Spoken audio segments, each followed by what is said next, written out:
Alright guys, welcome to another video. You may be wondering why I am not in Lycra, and the answer is I'm wearing the Uniqlo Aero sweater and the Tommy Hilfiger base layer. But if you want a bit more background on this video, tonight is the night that we're going to the VIP Trek event for the launch of the brand new bike. If you're not up to speed on that, I made a video about it a couple of weeks ago. I'll link it right now in the corner and you can have a look at it. But it is 5 o'clock right now. I've just finished work and I'm at the Rafa store. Nicole is trying on some apparel before we go to the event.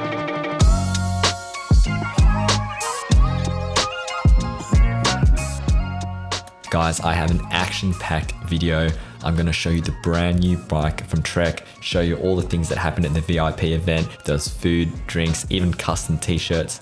I have a little interview with Richie Porte, who is a professional cyclist. In 2020, he came third in the Tour de France, and he's only the second Australian to stand on the podium at Tour de France. I'm gonna show you all the different colorways they had up on display of the beautiful new bike. They look fantastic. And on top of that, I'm going to tell you all the features that I could spot on the bike, as well as some of the things that the Trek engineers talked about, what they've done in the design of this bike and how they've made it different from the previous ones. But without further ado, let's head to the Trek store and go there for the VIP event. You want to be on the vlog? It is 6 PM on the dot. We are outside the Trek store, lined up, ready for the big release. I hope they've got some food and drink. I'm starving. Hey.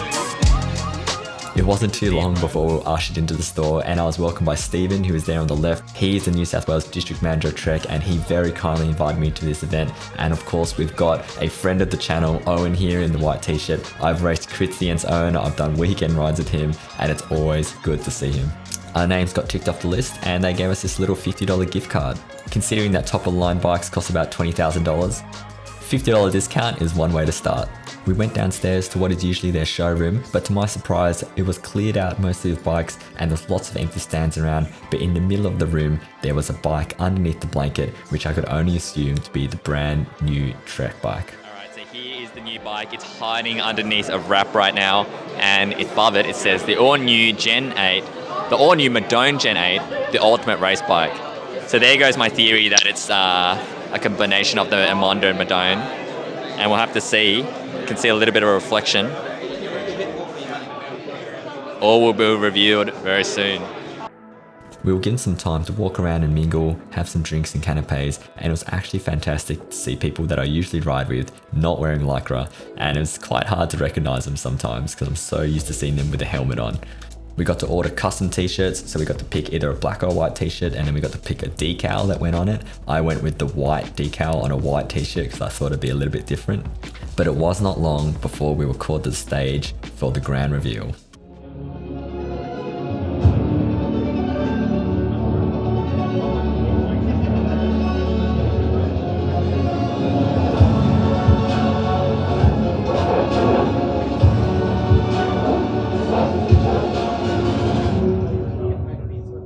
This was an awesome moment, the big reveal. The blanket was pulled off the bike and then all the staff walked back onto the floor with the brand new Gen 8 Madone. And there were so many different colorways of it and they brought them all out at the same time.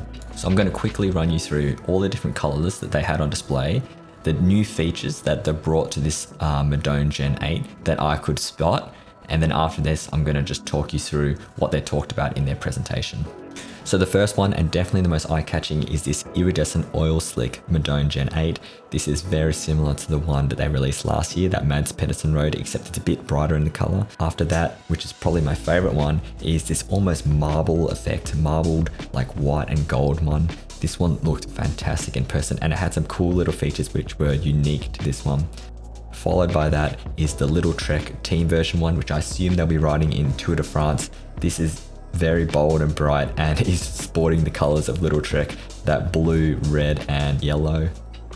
And then we had some more standard ones. So we had this deep gloss red When you looked at it closely, you could see the paint flecks, and it's a little bit shiny underneath, and that looked really nice under the lights. Other standard colors included like a silver, a white one, and a few different variants of black which were mixed in with other reflective colors. So there are 4 things I observed on this bike with the time that I had with it.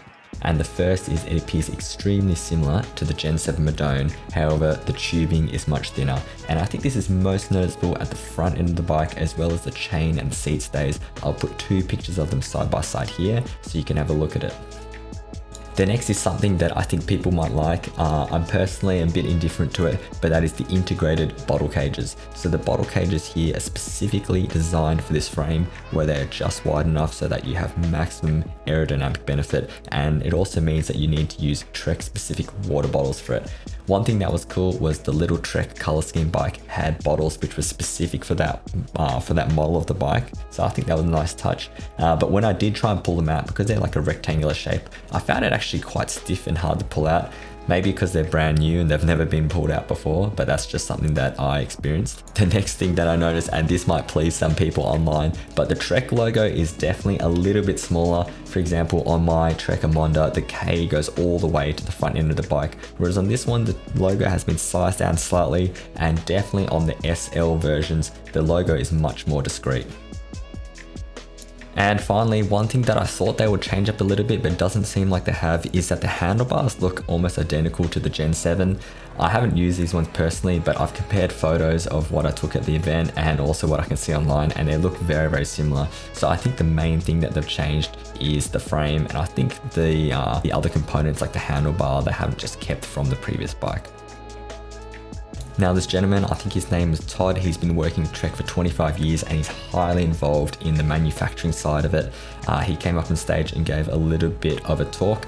Unfortunately, the audio was not great, so I will recap the main points of things that he talked about. And I think these things you will find very interesting. The first is they have done away with the numbered sizing. So for example, before it was 48, 50, 52, 54, 56, 58 and 60 and maybe even a 62, and instead they've gone to what they call as t-shirt sizing. So we go from XS all the way to double XL. And something that brought about with this change is that they've got specific tubing for the different sizes of bike, which is fantastic because if you think about it, a extra small bike shouldn't have the same tubing as an extra large. It's just disproportionate. So for XS to medium, you've got smaller tubing, and then from large to extra large, you've got larger tubing, which will be more proportional to the bike. A big focus, and I think the design philosophy around this bike, was that the feedback people were saying is they love the aerodynamics of the Madone, but they just wanted it lighter like the Emonda. So I think the design brief was pretty simple. Make the Madone, but make it 6.8 kilos, and that's exactly what they've done. And one of the ways they've done this, redesigning the carbon fiber from the inside out, cleaning up all the insides in the interior of the tubing so that there's no wastage, and therefore minimizing the weight of the bike. And here's the thing that I think everyone was wondering, especially myself as a big Trek Emonda fan, what is happening to the Trek Emonda? And I'm very sad to say that there is no more carbon fiber version of the Trek Emonda. So the Trek Emonda SL and SLR is gone. However, they are going to keep the aluminium version of the Trek Emonda. And the reason for that is they wanted a mid-range bike which is more accessible for people. It could be that bike, that first bike that you get before you consider upgrading to carbon fiber. So I understand that, but I am sad to see the Trek Emonda go. And before we knew it, the event was over. I did manage to get a quick interview with Richie Porte, which I'll put at the very end of this video. But when the event ended, we went and picked up our t-shirts. We got Richie Porte to sign them, which was awesome. And we got a little gift as we left the event. These cool little espresso cups with Madone on them in this nice little box. And to top off what was already an action-packed night, we walked all the way to Chinatown to have a little evening snack of some dumplings and some Chinese food, and of course drinking some soju out of our brand new Madone cups. So guys, I really hope you enjoyed this video of this exclusive look that I got of the brand new Gen 8 Madone. I really wanted to get this video out as soon as possible when the embargo ends on tomorrow morning at like 1 AM so that you guys can get a first look of this bike. And now here is my interview with Richie Porte. Hey guys, I'm here with Richie Porte, podium winner of Tour de France. Richie, what is your favourite thing to get at a cafe after a long ride? Favourite thing? It's a cappuccino, just with dairy milk in it too. You don't get anything to eat? Actually, the local cafe where I'm down in Tassie has really good fruit buns, so Yeah. I've become a bit of a fan of those. Fruit bun. Fruit bun. What's in these fruit buns? Well, they're actually just made, at the cafe every morning. Yeah. They're super fresh, so that's probably why. And I guess if you put a ton of butter on anything, it's going to be pretty good too, isn't it? Fat is flavour. Sure is. And what's your favourite career moment? Probably have to say standing on the podium in the tour. That was pretty cool. Sorry, was that 2021? 2020 it was. Yeah. So that's when I started cycling, and that's the first right. Tour de France I watched. And I remember being like amazed. Yeah. I mean, the tour is a cool event. Yeah. And, it was a privilege to have done that race, to be honest. And who's your money on this year? I think Pog. I reckon the Pog's going to do it, which is awesome. But let's see how Jonas is. I guess nobody really knows until, the race starts and gets off to a pretty fiery start on Saturday, a pretty hard stage. Do you think Poggy can go for all 3 Grand Tours? You wouldn't say no, would you? He's an absolute class athlete. Yeah. Thank you very much. Pleasure. Alright guys, if you stuck around all the way to the very end of this video, thank you so much for watching. I'm not gonna lie, I was pretty nervous interviewing Richie Porte. He has definitely been one of the people I looked up into in cycling for a long time, so it was really great to meet him in person.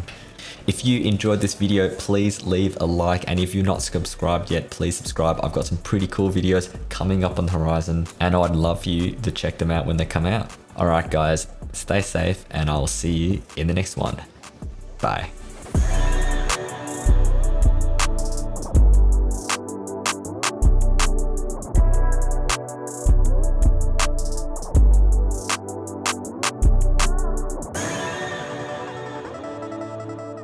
All right, Oakley, if you're watching this video, hook up AK.